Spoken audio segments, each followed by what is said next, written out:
Hello friends, मैं doctor VK welcome करता हूं आप लोगों का हमारे होम्योपैथिक मेट्रे मेडिका सीरीज़ में। फ्रेंड्स, आज हम बात करने वाले हैं एनाकार्डियम ओरिएंटल होम्योपैथिक मेडिसिन के बारे में। तो आज हम इसके मेट्रे मेडिका को स्टडी करेंगे फ्रेंड्स, और जानेंगे सबसे पहले इसके की यूजेस के बारे में। उसके बाद चलेंगे हम पेशेंट के मेंटल लेवल पर, फिर चलेंगे फिजिकल सिम्टम्स पर, और फ्रेंड्स उसके साथ साथ ही हम इसकी मोडेलिटीज़ को भी समझेंगे कि पेशेंट में एग्रावेशन कब होगा एंड एम्बलिटेशन कब होगा फ्रेंड्स। तो फ्रेंड्स, कोशिश करूँगा आज की ये रेमेडी आप लोगों को बहुत ही आसान तरीके से समझा पाऊँ। तो एनाकार्डियम ओरी के की यूजेस को लाइन बाय लाइन पढ़ते हैं फ्रेंड्स। इसमें जो सबसे पहला पॉइंट दिया गया है फ्रेंड्स वो है चेस्ट पेन। देखिए, आपको बहुत ईजी लैंग्वेज में बताता हूँ। एनाकार्डियम ओरिएंटल में जो सबसे बड़ा सिम्टम है और जो सबसे बड़ी थीम है जिसे हमें याद रखना ही रखना है फ्रेंड्स, वो ये है कि कोई चीज़ या तो अड़ रही है, या पेशेंट बताए कि भरा हुआ सा महसूस हो रहा है, या अड़ा हुआ महसूस हो रहा है, या कुछ अटक गया है। ये तीन चीज़ें, और उसके साथ साथ मेमोरी पुअर होगी ही होगी पेशेंट की, तो वो एनाकार्डियम ओरिएंटल का पेशेंट हो सकता है फ्रेंड्स। मैंने ये नहीं कहा कि वो है, हो सकता है कि आफ्टर केस टेकिंग। तो ये तीन चीज़ें आपको याद रखनी ही रखनी है, या तो कुछ अड़ा हुआ है, या कुछ फंसा हुआ है, और या फिर कुछ गड़ा हुआ है, और उसके साथ साथ मेमोरी बहुत ज़्यादा पुअर मिलने वाली है इस केस में। बाकी बातें मैं इसके जब हम रेमेडी प्रोफाइल पर चलेंगे तब क्लियर करूँगा। अभी हम कीज को पहले पॉइंट से पढ़ते हैं फ्रेंड्स। चेस्ट पेन में ऐसा ही महसूस होगा कि चेस्ट में कुछ भार रखा हुआ है या कुछ अड़ा हुआ है चेस्ट में, और उसके साथ साथ एक जलन वाला पेन होगा चेस्ट में। डाइजेस्टिव डिसऑर्डर की बात करें फ्रेंड्स, इसके सेकंड पॉइंट में जो बात की गई है डाइजेस्टिव डिसऑर्डर, उसकी बात करें तो सबसे इंपॉर्टेंट जो पॉइंट है, वैसे तो हेमरेड्स भी मिलेगा, कॉन्स्टिपेशन भी मिलेगा, बट इसके जो पेट में दर्द होगा फ्रेंड्स, वो खाने से आराम मिलेगा इस पेशेंट को, यानी कि stomach pain, fasting aggravate and stomach pain eating Emil, ये दो सिम्टम इसके डाइजेस्टिव डिसऑर्डर में बैठते हैं, जो कि बहुत ज़्यादा इंपॉर्टेंट है। यानी कि बहुत कम रेमेडीज़ हैं जिसमें खाना खाने के बाद आराम मिलता है, उसमें से एनाकार्डियम ओरिएंटल एक रेमेडी है फ्रेंड्स। लो सेल्फ एस्टीम इसका नेक्स्ट पॉइंट फ्रेंड्स। इस पेशेंट के अंदर कॉन्फिडेंस नहीं रहेगा, हमेशा इसके अंदर दो दिमाग रहेंगे। एक दिमाग कहेगा ये चीज़ अच्छी है, दूसरा दिमाग कहेगा कि ये चीज़ बुरी है, यानी कि एक शैतान होगा और एक मान लीजिए भगवान है। तो इस तरीके से दो दिमाग इसके अंदर रहेंगे। तो उसके कारण इसकी सेल्फ एस्टीम यानी कि खुद में इसमें कॉन्फिडेंस नहीं होता है। क्योंकि कॉन्फिडेंस इसलिए नहीं होता है कि एक माइंड कहता है कि ये डिसीजन अच्छा है, दूसरा माइंड कहता है कि ये डिसीजन बेकार है, इसलिए वो हमेशा कंफ्यूज रहेगा। उसकी विल पावर बहुत कमज़ोर रहेगी, और उसके साथ साथ मेमोरी पुअर रहेगी फ्रेंड्स। मेमोरी पुअर होने का भी इसका बहुत बड़ा कारण है फ्रेंड्स, या तो बहुत लंबे समय तक कोई मानसिक तनाव रहना, या फिर कोई बहुत ही पुरानी बीमारी यानी कि क्रोनिक डिजीज़ धीरे धीरे इसको अंदर ही अंदर डिप्रेशन पैदा करती रही, उसके कारण इसकी मेमोरी अब जाकर पुअर होती रहेगी। उसके बाद के पॉइंट की बात की गई है फ्रेंड्स, साइकोलॉजिकल प्रॉब्लम्स। तो जैसे कि मैंने आपको बताया कि इसके अंदर दो दिमाग रहेंगे, और इसके साथ साथ ये बहुत ज़्यादा हाइपर होगा पेशेंट। गाली गलोच, कश्मे खाना, श्राप देना, दूसरों की बुराइयाँ करना, बात को बढ़ा चढ़ा कर बोलना, एक बात में 10 बात मिलाना, किसी को भी देखकर खुश ना होना, इन्फीरियरिटी कॉम्प्लेक्स भी इसमें आपको मिलेगा फ्रेंड्स। तो साइकोलॉजिकल थीम्स में बहुत सारी इसके अंदर बातें हैं, जो कि हम इसकी रेमेडी प्रोफाइल में जब पढ़ेंगे तब इसको जानेंगे फ्रेंड्स। अंत में बात की गई है स्किन कंडीशन की। स्किन कंडीशन कैसी रहने वाली है? बहुत ज़्यादा जलन, और उसके साथ साथ इचिंग रहेगी, एक्जिमा रहेगा। तो ये तो हो गए फ्रेंड्स एनाकार्डियम ओरिएंटल के यूजेस की, कहाँ पर ये रेमेडी यूज़ होती है। अब डायरेक्ट चलते हैं इसके मेन पेज पर और जानते हैं कि इसकी क्या क्या की सिम्टम्स हैं, कि ये तो पाने ही, यानी कि ये तो पेशेंट में होंगे ही होंगे। उसके साथ साथ हम मेंटल लेवल, फिजिकल लेवल और हर पॉइंट को क्लियरली समझेंगे। तो फ्रेंड्स, ये आ गए हम इसके मेन पेज पर। तो चलिए सबसे पहले हम इसके की सिम्टम्स को लाइन बाय लाइन पढ़ लेते हैं और थोड़ा समझ लेते हैं। सबसे पहले पॉइंट में बात की गई है लैक ऑफ सेल्फ कॉन्फिडेंस। खुद के अंदर कॉन्फिडेंस नहीं होता है, ये बात मैंने आपको की यूजेस में भी बता दी कि क्यों नहीं होता है। और उसके साथ साथ पेशेंट एब्सेंट माइंडेड भी होगा, यानी कि बैठा यहाँ रहेगा और सोचता कहीं और की रहेगा, और कोई बड़ा डिसीजन वो ले ही नहीं सकता है। क्यों फ्रेंड्स? कारण वही है कि हमेशा दो ही दिमाग रहते हैं। एक दिमाग कहता है ये डिसीजन अच्छा है, दूसरा दिमाग कहता है ये डिसीजन खराब है, इसलिए उसके अंदर कभी भी कॉन्फिडेंस डेवलप नहीं हो पाता है। कॉन्फ्लिक्ट ऑफ विल्स फ्रेंड्स, ये पॉइंट भी उसी बात को दर्शाता है कि उसके अंदर दो विल्स हमेशा रहती हैं, वो इसी चीज़ को लेकर हमेशा कंफ्यूज रहता है। थर्ड पॉइंट में बात की गई है sensation as if there is a plug in the anus, gut or chest. जो मैंने आपको बताया था स्टार्टिंग में ही बिल्कुल कि या तो कुछ अड़ा हुआ है या कुछ गड़ा हुआ है या कुछ फंसा हुआ है। ये 3 पॉइंट में से एक पॉइंट है और उसके साथ साथ उसको ऐसे मेंटल सिम्टम्स हैं, तो फ्रेंड्स वो एनाकार्डियम ओरिएंटल का पेशेंट हो सकता है। तो इसमें भी यही बात क्लियर की गई है कि sensation as if there is a plug in the anus, gut or chest. उसको लगेगा कुछ अड़ा हुआ है, कोई प्लग जैसी चीज़ है। कहाँ पर? एनस में भी हो सकता है, गट में भी हो सकता है और चेस्ट में भी हो सकता है।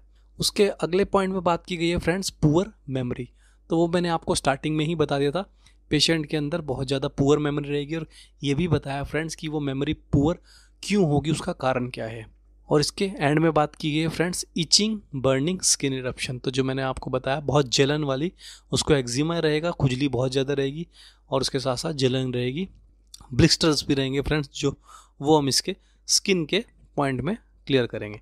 चलिए अब हम इसकी रेमेडी प्रोफाइल पर चलते हैं फ्रेंड्स। और सबसे पहले हम पेशेंट के मेंटल सिम्टम्स को जानते हैं कि कैसा मेंटल सिम्टम पेशेंट के अंदर मिलेगा। तो फ्रेंड्स रेमेडी प्रोफाइल पर आ चुके हैं, लाइन बाय लाइन पढ़ते हैं ताकि आप लोगों को कोई भी कन्फ्यूजन ना हो। Anacardium oriental is a traditionally used for memory disturbance and a disturb psychological state. तो ये आप बात क्लियरली समझ ही चुके हैं फ्रेंड्स कि मेमोरी डिस्टर्बेंस हो और उसके साथ साथ साइकोलॉजिकल स्टेट हो, उसमें सबसे ज़्यादा यूज़ होती है। It is considered specially apt for those who feel there are experiencing a conflict of will or are trapped between extremes of good and evil.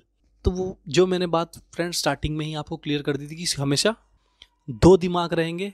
एक दिमाग कहता है कि ये चीज़ अच्छी है, दूसरा दिमाग कहता है कि ये चीज़ बहुत गंदी है। यानी कि एक दिमाग उसको लगता है कि ये तो भगवान का रूप है, ये चीज़ बहुत अच्छी है, दया करना है, और दूसरे दिमाग उसको कहता है कि इसको मार दे, इसको नुकसान पहुंचा, इसको गाली दे। तो इस प्रकार के उसके अंदर हमेशा एक जद्दोजहद चलती रहती है उसके दिमाग में, और वो चीज़ उसको बहुत ज़्यादा कन्फ्यूज करके रखती है हमेशा। आगे पढ़ते हैं फ्रेंड।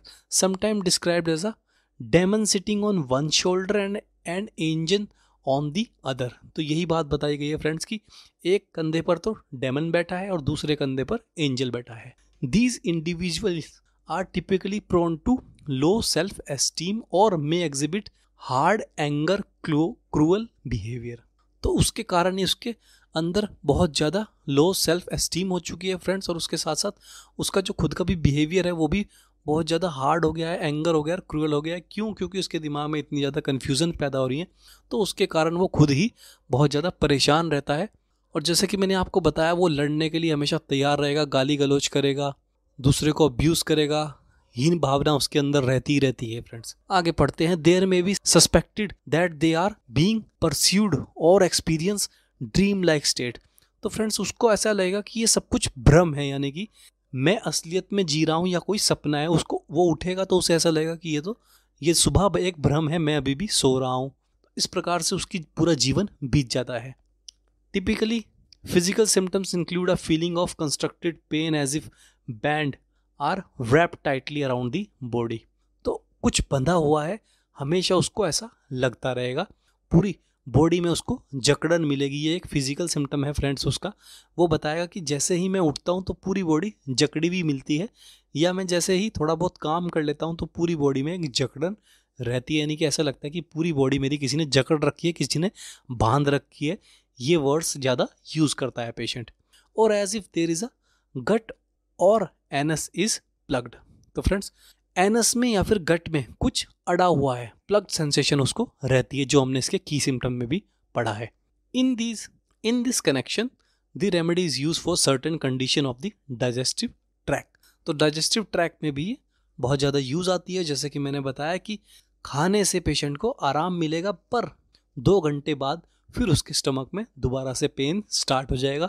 तो इसलिए बार बार वो कुछ खाना चाहता है, यानी कि बार बार भूख करता है। भले ही उसको भूख ना हो, पर उसको पता है कि मुझे खाने से आराम मिलेगा, इसलिए वो बार बार खाना मांगता रहता है। आगे पढ़ते हैं। It is also use for skin irritations marked by severe etching and burning and for minor chest pain. तो स्किन इरप्शंस के लिए यूज़ होती है। उसके साथ साथ एक्जिमा भी देखने को मिलता है फ्रेंड्स। बहुत ज़्यादा इचिंग रहेगी, इचिंग के साथ साथ बहुत ज़्यादा जलन रहेगी और साथ में हल्का सा चेस्ट पेन भी रहेगा। तो ये तो फ्रेंड्स हमने उसकी एक ओवरव्यू लिया है कि फिजिकली कैसा रहेगा पेशेंट और मेंटली कैसा रहेगा। अब हम एक एक पॉइंट को बिल्कुल क्लियरली समझते हैं और जानते हैं कि उस एक एक पॉइंट के अंदर क्या सिम्टम्स रहने वाले हैं। तो सबसे पहला पॉइंट है फ्रेंड्स साइकोलॉजिकल प्रॉब्लम। तो अब हमें जाकर बिल्कुल क्लियर हो जाएगा कि क्या क्या उसको साइकोलॉजिकल प्रॉब्लम रहती है, क्या उसके ब्रेन में एक्टिविटीज़ चलती रहती हैं। साइकोलॉजिकल प्रॉब्लम्स के अंदर फर्स्ट लाइन में बात की गई friends, a state of inner conflict expressed in contrary and changeable behaviour. तो जो उसकी अंदर की आत्मा है वो हमेशा एक चेंजेबल बिहेवियर दिखाती रहेगी, यानी कि कभी तो उसके अंदर बहुत ज़्यादा दया आ जाएगी और कभी तुरंत उसके अंदर बहुत ज़्यादा हीन भावनाएं, घृणा आ जाएगी, वो गाली देने लगेगा, वो मारना भी चाहेगा दूसरी चीज़ को। तो एकदम से उसकी बिहेवियर में बहुत ज़्यादा चेंज हमें देखने को मिल जाता है। This conflict may provoke behaviour that is cold hearted, violent and cruel with a convulsive urge to curse. तो फ्रेंड्स अब बिहेवियर में क्या क्या देखने को मिला, बहुत ज़्यादा कोल्ड हार्टेड यानी कि बिल्कुल ठंडा शांत, बट उसके साथ साथ क्या है, बहुत ज़्यादा वायलेंट हो गया है और क्रूअल हो गया है। तो वो गाली भी बकेगा और एकदम से मारने को भी दौड़ेगा। तो फ्रेंड्स ये दोनों ही कंडीशन आपको सेकंडों में भी देखने को मिल सकती है, यानी कि क्लिनिकल प्रैक्टिस जब आप केस टेकिंग करेंगे तब भी ऐसा देखने को मिल सकता है, यानी कि कुछ मिनट पहले ही वो आपसे बहुत ही प्यार से बात करेगा, बट जैसे ही आप उसकी बात काटने की कोशिश करेंगे तो एकदम से क्रूड बिहेवियर आपके सामने दिखाएगा।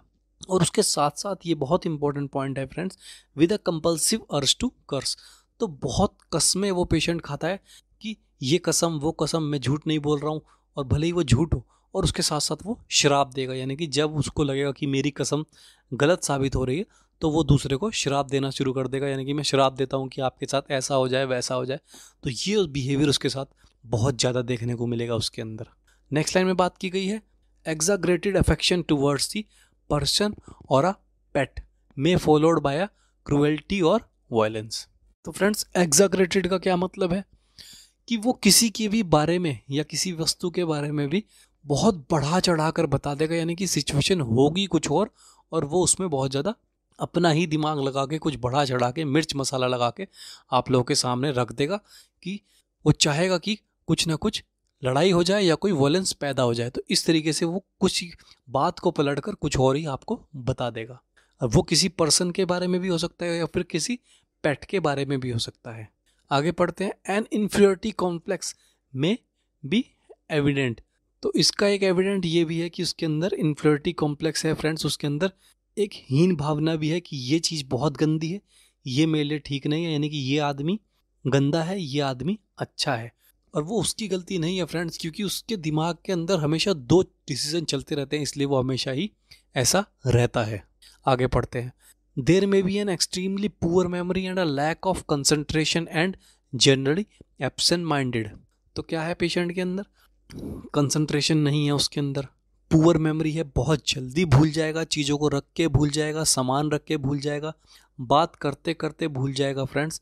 इवन की एंड स्टेज में ऐसा देखा गया है कि वो रिश्तेदारों के नाम तक भी भूल जाता है।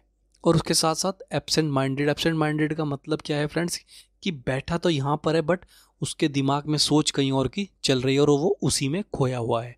तो इस प्रकार से वो देखने को मिलेगा।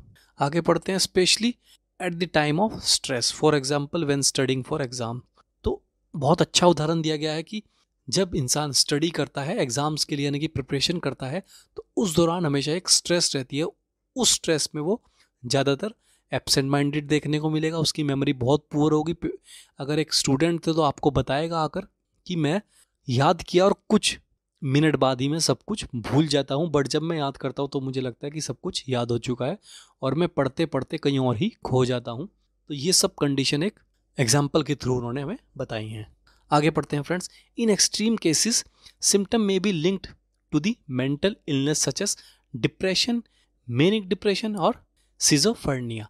तो फ्रेंड्स एक्सट्रीम केसेस की बात की गई है कि एक्सट्रीम केसेस में पेशेंट के अंदर बहुत ज़्यादा डिप्रेशन यानी कि मैनिक डिप्रेशन भी देखने को मिलेगा और साथ में सिजोफ्रेनिया। सिजोफ्रेनिया एक मेंटल स्टेट है फ्रेंड्स, जिसके अंदर बहुत ही अलग अलग बिहेवियर देखने को मिलेंगे अचानक से। उसके साथ साथ पेशेंट की सोचने समझने की शक्ति कम हो जाती है और वो एकदम से अपना बिहेवियर बदल लेता है, यानी कि सिजोफ्रेनिया की स्टेज में एक्सट्रीम बिहेवियर देखने को मिलेगा, एक अजीब सा बिहेवियर, और उसके साथ साथ उसकी सोचने समझने की कैलकुलेट करने की शक्ति बहुत ज़्यादा कम हो जाती है। तो एक कंडीशन ऐसी भी आती है फ्रेंड्स कि वो इस हद तक चला जाता है, और वो क्या है, वो या तो बहुत ज़्यादा मानसिक तनाव एक टाइम पे उसने लिया है और वो बहुत लंबे समय तक लिया है, उसके कारण ये सब समस्याएं पैदा हुई हैं, या फिर जैसे कि मैंने आपको स्टार्टिंग में बताया था कि कोई पुरानी बीमारी जिसके कारण वो लगातार परेशान रहा है फ्रेंड्स, उसने उसके ब्रेन पर ऐसा इफेक्ट डाला है, तब जाकर ये कंडीशन पैदा हुई है। तो फ्रेंड्स, ये थे साइकोलॉजिकल थीम्स को लेकर सिम्टम्स। अब हम चलते हैं उसकी मोडालिटीज़ पर कि सिम्टम में पेशेंट को आराम कब होगा और एग्रावेशन कब होगा। तो सिम्टम बेटर हैं for lying in the sun, for hot bath in the late morning, for eating. तो आप समझ सकते हैं कि धूप में लेटने से, गर्म पानी से नहाने से, सुबह आराम से यानी कि लेट मॉर्निंग में, और खाने से उसको आराम मिलता है फ्रेंड्स। और एग्रावेशन कब होता है, मेंटल एग्जॉशन से उसको एग्रावेशन होगा ही होगा फ्रेंड्स, क्योंकि पहले से ही उसके ब्रेन में इतना ज़्यादा कन्फ्यूज़न है, तो मेंटल एग्जॉशन उसको थोड़ा सा भी होगा तो उसको कन्फ्यूज़न, उसको एग्रावेशन होगा। For anger, for fright, for stress, for studying. तो जो भी दिमागी काम है यानी कि उसके कारण अगर वो दिमाग पे थोड़ा सा भी जोर डालेगा तो उसको एग्रावेशन होगा। तो ये हमें मोडालिटीज़ मिली हैं साइकोलॉजिकल प्रॉब्लम में, क्या क्या सिम्टम्स हैं उसकी मोडालिटीज़। अब चलते हैं फ्रेंड्स कि लो सेल्फ एस्टीम के अंदर क्या सिम्टम मिलते हैं, यानी कि उसकी जो विल पावर है वो इतनी क्यों गिर गई, उसके बारे में कुछ सिम्टम्स बताए हुए हैं, उसको हम पढ़ते हैं फ्रेंड्स। तो उसमें सबसे पहली लाइन में बात की गई है great feeling of unworthiness, irresolution and low self confidence. तो उसको ऐसा लगता है कि पूरे संसार में मेरा कोई मतलब नहीं है, मैं बिना किसी मकसद के आ गया हूँ, कोई मतलब नहीं है, कोई मकसद नहीं है, और वो ऐसा खुद से मान भी लेता है कि मेरे अंदर इतनी पावर ही नहीं है कि मैं कुछ बदलाव कर सकूं, यानी कि जीवन में कुछ चेंज कर पाऊं। तो इसी चीज़ को लेकर वो इतना परेशान हो जाता है और उसके अंदर कॉन्फिडेंस और ज़्यादा डाउन हो जाता है। और उसकी अगली लाइन में बात की गई है फ्रेंड्स कि possibly with an inferiority complex, और उसके साथ साथ उसके अंदर एक हीन भावना भी है। हीन भावना क्या है कि ये चीज़ यानी कि ये पर्सन बहुत गंदा है और ये पर्सन बहुत अच्छा है, तो कहीं ना कहीं वो स्टेटस की तरफ भी अट्रैक्ट होता है फ्रेंड्स कि मेरा स्टेटस बहुत अच्छे लेवल पे हो और मैं छोटे आदमियों को देखूं भी ना, यानी कि इनके जैसा ना बन के मैं एक बहुत अच्छा लेवल गेन कर लूं, बट ऐसा अचीव नहीं हो पाता है, उसके कारण भी उसके अंदर एक डिप्रेशन रहता है फ्रेंड्स। आगे पढ़ते हैं due to an inner conflict of will. तो ये सब क्यों हो रहा है, क्योंकि उसकी जो अंदर की विल पावर है उसी का कारण ये सब हो रहा है, क्योंकि हमेशा दो दिमाग उसके अंदर है, हमेशा उत्तेजना उसके अंदर है, जल्दबाजी उसके अंदर है, दिमाग इतनी तेज काम करता नहीं है, बट फिजिकली वो बहुत ज़्यादा हाइपर हो जाता है, वायलेंट हो जाता है। नेक्स्ट लाइन में बात की गई है फ्रेंड्स कि there may be an infrequent or ongoing self abuse. तो एक स्टेज ऐसी आती है फ्रेंड्स कि वो अब खुद को ही नुकसान पहुंचाने लगता है, और वो क्यों है, क्योंकि उसे लगता है कि मेरी इस पूरे धरती पर मेरी कोई वैल्यू नहीं है, मेरी कोई वर्थ नहीं है, और ना मैं कोई बहुत बड़ा काम कर सकता हूँ, तो मैं धरती पर एक प्रकार का बोझ हूँ। और उसके कारण ये बात सोच सोच के उसके अंदर एक डिप्रेशन पैदा होता है, जिससे वो अब इतना ज़्यादा भड़क जाता है कि वो अब खुद को ही नुकसान पहुँचाना चाहता है। आगे पढ़ते हैं कि behaviour pattern may be associated with previous subject to abuse, violence, humiliation और ऑपरेशन। तो जो भी उसका बिहेवियर पैटर्न है, वो जो भी उसके दिमाग में यानी कि ये सब बातें चल रही हैं, उसके कारण ही ये सब बिहेवियर पैटर्न उसके अंदर आया है। और उसके साथ साथ वो किस हद तक चला जाता है, वो बहुत ज़्यादा अब्यूज़ यानी कि जैसे मैंने बताया गाली गलौज करता है, वायलेंस मारने को दौड़ता है, ह्यूमिलेट करता है, दूसरों को नीचा दिखाता है फ्रेंड्स, और उसके साथ साथ ऑपरेशन भी उसके, ये सब क्या है, ये सब उसकी ब्रेन की एक उपज है फ्रेंड्स, जो पैदा हो चुकी है उस कंडीशन के होने के बाद, यानी कि जो उसका कॉन्फिडेंस था बिल्कुल डाउन हो चुका है। वो कॉन्फिडेंस डाउन होने के कारण धीरे धीरे उसके अंदर एक डिप्रेशन पैदा हुआ, उस डिप्रेशन को बाहर वो निकाल नहीं पा रहा है, इसलिए उसके अंदर एक अंदर ही अंदर गुस्सा भर रहा है, तो एकदम से वो गुस्सा बाहर आता है इस रूप में। चलिए अब इसकी मोडालिटीज़ की तरफ चलते हैं कि सिम्टम में आराम कब मिलेगा और सिम्टम एग्रावेट कब होंगे। तो लो सेल्फ एस्टीम के जो सिम्टम बेटर होते हैं for lying in the sun, for hot bath in the late morning, for eating. और एग्रावेट कब होगा? For mental exertion, for fright, for stress, for humiliation. तो जहाँ भी मानसिक तनाव आ रहा है वहाँ उसको एग्रावेशन होगा फ्रेंड्स। अब चलते हैं इसके बहुत ही मुख्य पॉइंट पर फ्रेंड्स, जो कि है डाइजेस्टिव डिसऑर्डर। तो डाइजेस्टिव डिसऑर्डर के अंदर जो सिम्टम्स दिए गए हैं उसमें सबसे पहली लाइन में बात की गई फ्रेंड्स, हेमोराइड्स हैं, इंडाइजेशन है and constipation with painful constructed feeling as if a gut or anus were plugged and the body wrapped the tight bandage. जो कि मैंने आपको स्टार्टिंग में बताया था फ्रेंड्स कि कुछ अड़ा हुआ है कहाँ पर, गट में या फिर एनस में, और उसके साथ साथ पूरी बॉडी को जकड़ा हुआ है, और उसके साथ क्या है, इंडाइजेशन है और हेमराइड्स है फ्रेंड्स, और साथ में कॉन्स्टिपेशन है। आगे पढ़ते हैं, the pain may stop after eating but resume a few hours later. तो जैसे कि मैंने आपको बीच में बताया था फ्रेंड्स कि खाने के बाद तुरंत पेट में आराम मिलता है, बट उसके 1-1.5 घंटे बाद फिर से दर्द वापस आ जाता है, तो फिर से वो कुछ खाना चाहता है फ्रेंड, इसलिए वो बार बार खाने के लिए बोलता है, भले उसका पेट भरा हुआ हो। क्यों? क्योंकि उसको खाने से आराम मिलता है, फास्टिंग से हमेशा उसको स्टमक पेन हो जाएगा। चलिए डाइजेस्टिव डिसऑर्डर के जो मॉडलिटीज़ हैं उस पर चलते हैं फ्रेंड्स। सिम्टम बेटर कब होंगे? इमीडिएट आफ्टर ईटिंग, तो जैसे ही वो खाएगा तुरंत उसको आराम मिलता है। सिम्टम में एग्रावेशन कब है? हॉट बाथ और कंप्रेशन एट मिडनाइट और फ्यू आवर्स आफ्टर ईटिंग। तो क्लियरली समझ आ रहा है फ्रेंड्स क्यों इसकी मॉडलिटीज़ ऐसी हैं, क्यों इसको एग्रावेशन हो रहा है। खाने के 1-1.5 घंटे बाद उसको एग्रावेट हो जाता है, गर्म चीज़ से और कंप्रेस करने से उसको और ज़्यादा एग्रावेट हो जाता है। और मिडनाइट पे एग्रावेशन क्यों हो रहा है फ्रेंड्स? क्योंकि जैसे मान लीजिए 9 बजे भी अगर किसी ने डिनर किया है तो 12-1 बजे के आसपास उसको दोबारा से फिर भूख लगने लग जाएगी, या फिर उसका पेट खाली होना जैसे स्टार्ट किएगा, डाइजेशन स्टार्ट हो जाता है तो उसको लगेगा पेट खाली हो रहा है, तो तुरंत उसको स्टमक में पेन स्टार्ट हो जाएगा, इसलिए उसको 12-1 बजे के आसपास एग्रावेशन स्टार्ट हो जाता है फ्रेंड्स। अब चलते हैं इसकी स्किन कंडीशंस पर। तो स्किन कंडीशन के अंदर क्या सिम्टम्स पाए जा रहे हैं? Eczema and possibly patches of the blister skin often on the forearm causing intense etching and burning.